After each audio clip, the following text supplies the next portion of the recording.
Diego de Bashir Hassan شير. بسم الله الرحمن الرحيم. الحمد لله رب العالمين، والصلاة والسلام على خير خلقه محمد وعلى آله وصحبه أجمعين وبعد. ورونو مخکې دینا چې د بدعات په باره کې خبره وکړو چې بدعات څه ته وایي. د دینه مخکې دا پیژندل پکار دي چې اصلا بدعات په څه کې راځي. په دې وجه په ځینو خلکو باندې دا امر ګډوډېږي چې کله یو چاته ووایي چې بدعات مه کوه، دا کار بدعت دی، نو هغه درته ووایي چې یاره نبی علیه السلام په وخت کې ډېر شیان نه و چې اوس موجود دي، آیا دا ټول بدعت دي؟ نو د دې په خاطر باندې ورونو چې سړی دا وپېژني چې اصلا بدعت په څه کې راځي او دغه رنګې په څه کې نه راځي. د هر څه نه مخکې ورونو باید موږ او تاسې عبادت وپېژنو. ورونو علما وایي چې عبادت توقیفي دي. توقیفي په دې معنا چې د نبی علیه السلام د طرف نه به هغه به یا دا کار کړی یا به ور باندې امر کړی وي، یعنی یا به عملی سنت وي یا به نبی علیه السلام قولی سنت وي، امر به ور باندې کړی وي، نو دې ته عبادت ویلی شي. او هر چې بدعت دی هغه دې ته وایي ورونو چې سړی یو کار په عبادت کې را داخل کی، او کوم چې عادات دي هغه ټول علما وایي چې دا مباح دي. لکه څنګه چې الله رب العالمین وایي هو الذي خلق لكم ما في الارض جميعا، الله غزاد ته چې ستاسو د پاره په ځمکه کې هر څه پیدا کړي چې څه شي نه دی استفاده کولای شي په شرعي حدودو کې، دغه ټول ستاسو پیدا د پاره پیدا شوي دي. د دې وجه نه علما وایي چې اصل په عاداتو کې دا اباحت دی، یعنی رواواله دی، د دې نه سړی استفاده کولای شي. هر چې عبادت دی هغه به د نبی علیه السلام نه به ثبوت راغلی وي. په دې وجه باندې ورونو زه تاسو ته یو دوه مثاله بیانوم. کله نا کله یو چاته ووایي چې دا کار نبی علیه السلام نه دی کړی، دا کار مه کوه، نو هغه درته بیرته په جواب کې ووایي چې یاره نبی علیه السلام ساعت هم نو په لاس کړی، په موټر کې هم نو سور شوی. نو ورونو د موټر سورېدل، د ساعت په لاسول، د جامو اچول، دې ته عادات وایي. په دې وجه که ته د هر عالم نه پوښتنه وکړي چې دا څنګه دی غار ته روا دي، خو که چېرته یو عالم ته ووایي چې یاره د ماښام لمونځ 3 رکعته دی، یو ورځ یې راځي 4 رکعته وکړو، چې هر عالم نه پوښتنه وکړي به درته وایي دا ناروا دی. داسې عالم به پیدا نه کړي، داسې ملا به پیدا نه کړي چې هغه تاته ووایي چې نه دا 3 رکعت 4 رکعته وکړه او دا تاته جایز دي. علت څه دی؟ علت دا دی چې دا عبادت دی. تاسې وګورئ څه کال موږ او تاسې دا حج داسې موسم کې را روان دی چې مرضونه هم دي، کورونا وایرس او نور هم خواره شوي دي. که چېرته یو عالم ته ووایي چې یاره راځئ دا حج به څه کالي یو 3-4 میاشتې وروسته کړو، وایي نه دا روانې دي. ولې روانې دي؟ علت یې دا دی چې دغه کار عبادت دی. عبادت به نبی علیه السلام چې ورته کله ټیم ټاکلی وي، وخت ورته ټاکلی وي، نو د هغه خپل وخت نه مخکې وروسته کېږي نه. په دې وجه باندې به په عباداتو کې سړی د نبی علیه السلام اطاعت کوي، په هیڅ شکل به د نبی علیه السلام نافرمانی پکې نه کوي. که هر کله د نبی علیه السلام نافرمانی ورکې واقع شوه، هغه عبادت به الله تقبل نه دی، او دغه ته به علما بدعات ویل شي. په دې وجه موږ تاسو وګورو پاکستان او افغانستان او دې ملکونو کې اوس نوی یو څه راغلي دي، اذانونه ډېر کوي. دا یو د دغه اعمالو نه دی چې نبی علیه السلام نه دی کړي، او موږ او تاسې ته پیځینې ناپوهه خلک په دې شیانو باندې امر کوي. ورونو په زما نصیحت علماو ته دی، زما نصیحت مولیانو ته دی چې د الله نه وویریږي په دې باب کې، او هغه څه وکړي چې کوم او خلکو ته ور وښیي چې کوم په صحیح احادیثو کې راغلي، یا د الله رب العالمین په قرآن کې راغلي دي او یا په احادیثو کې راغلي دي. دغه رنګې ورونو عامو خلکو ته مې دا نصیحت دی چې د الله رب العالمین نه وویریږي او ځان په دین باندې پوه کړي. دغه علم ضروري علم چې کوم زمونږ او ستاسې روزانه ژوند په دین کې تېرېږي، دا په هر عامي باندې دا فرض او لازمي کار دی. په دې وجه موږ او تاسې وګورو چې کله امینه پوښتنه وکړي په یو بنډل روپۍ کې درته کم لوټ چې ناچله وي هغه درته راوباسي. خو چې کله دین کې ورنه پوښتنه کوې بیا و یاره زه په دې باندې نه پوهېږم. او حال دا چې د دنیا نه چې دغه د یو څو ورځې ژوند دی د هغه ابدي ژوند ته غوروالی ورکول پکار دي. په دې وجه الله رب العالمین وایي من یطع الله ورسوله ويدخله جنات تجري من تحتها الانهار. الله وایي څوک چې د الله او د هغه د رسول تابعداري وکړي هغه انسان به جنت ته داخل شي. یعنی دینه دا معلومیږي چې زمون او ستاسې سره د جنت وعده د رسول الله په تابعدارۍ کې ده. دا ځان سره ذهن کې یاد وساتئ، هر هغه عمل چې د رسول الله صلی الله علیه وسلم د طریقو مخالف و هغه عمل د انسان جهنم طرف ته نه دا چې جنت طرف ته وي. که زمون او ستاسې هر څه سوچ وي او په هر ذهن باندې یو عمل کو خو هغه عمل د الله رب العالمین او د رسول الله صلی الله علیه وسلم طریقو مخالف په عبادت کې، نو دا الله رب العالمین ته قبول نه دی، بلکې دغه انسان باندې واپس دی، الله رب العالمین ته قبول نه دی.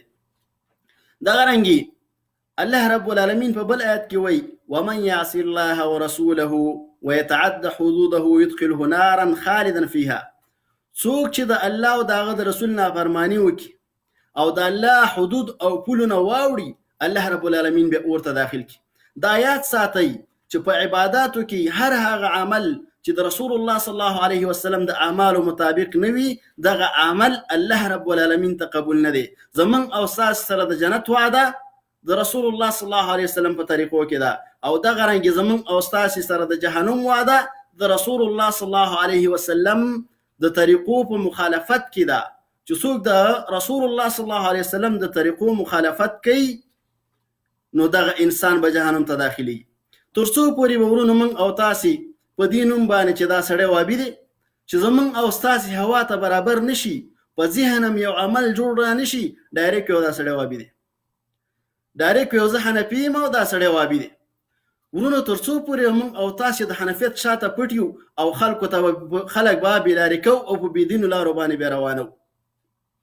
او حال دا چې الله رب العالمین وی قل ان کنتم تحبون الله فاتبعوني يحببكم الله. الله رب العالمین وی کچیرته تاسې د الله سره محبت لرئ نو نبی علیه الصلاة والسلام وی چې زما تابعداري وکئ نو الله رب العالمین به د تاسو سره مینه وکړي، د تاسو سره محبت وکړي، ويغفر لكم ذنوبكم، او الله به ستاسې ګناهونه معاف کړي. دغه رنګ بل آیت کې الله رب العالمین وی من یطع الرسول فقد اطاع الله.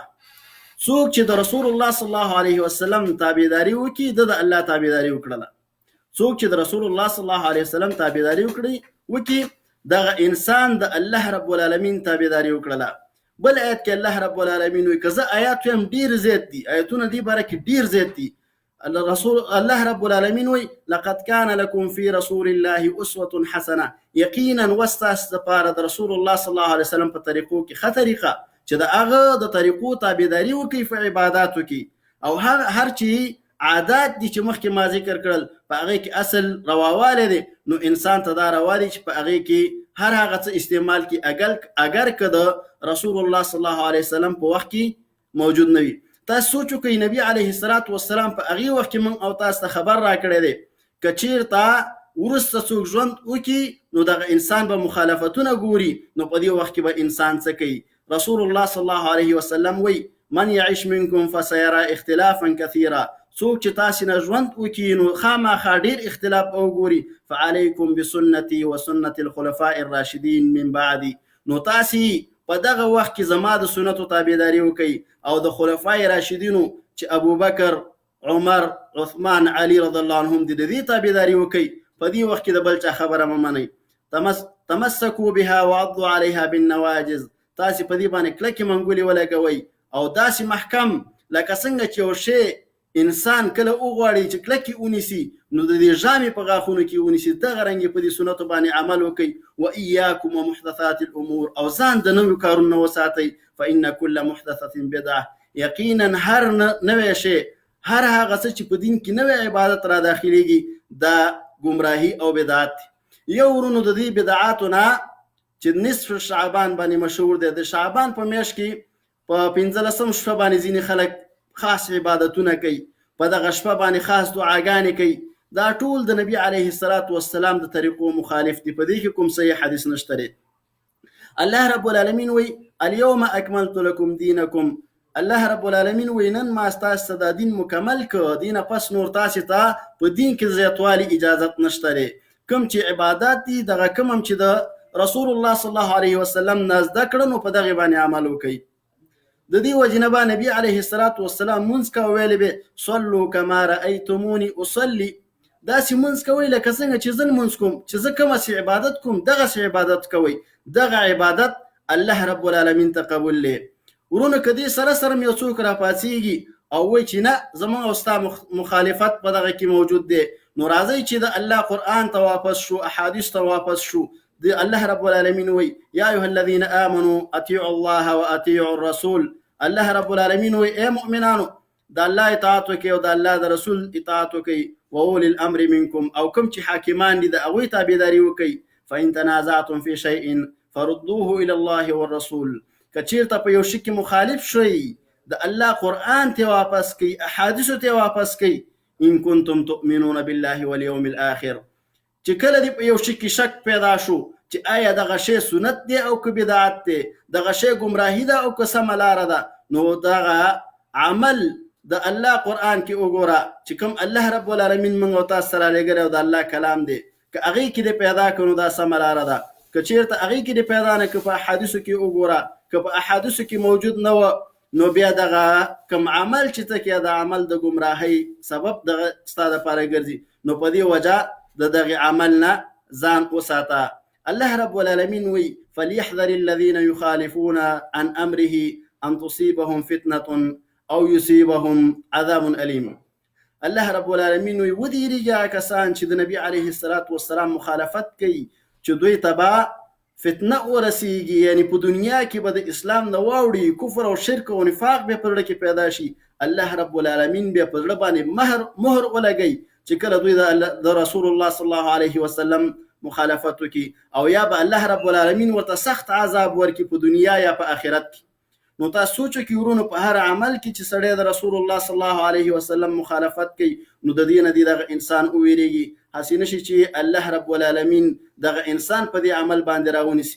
نو په دې وجه ورونو چې هر عمل انسان کوي، انسان به دې ته سوچ کوي، دې ته فکر کوي، په دې کې به د رسول الله صلی الله علیه وسلم احادیثو ته مراجعه کوي، په دې کې به خپل کوشش کوي، داسې به نه کوي چې څه زړه وغواړي هغه عمل کوي. ځکه کله ناکله داسې نه چې یو عمل باندې انسان ستړی شي، کوشش وکړي، ځان په عذاب کې او بیا الله رب العالمین ته قبول نه وي، په دنیا کې په مال مصرف کړي، نو هغه عمل کول پکار دي چې کوم د رسول الله صلی الله علیه وسلم نه نقل لي او موږ او تاسو په صحیح حدیثو کې راغلي. واخر دعوانا ان الحمد لله رب العالمین.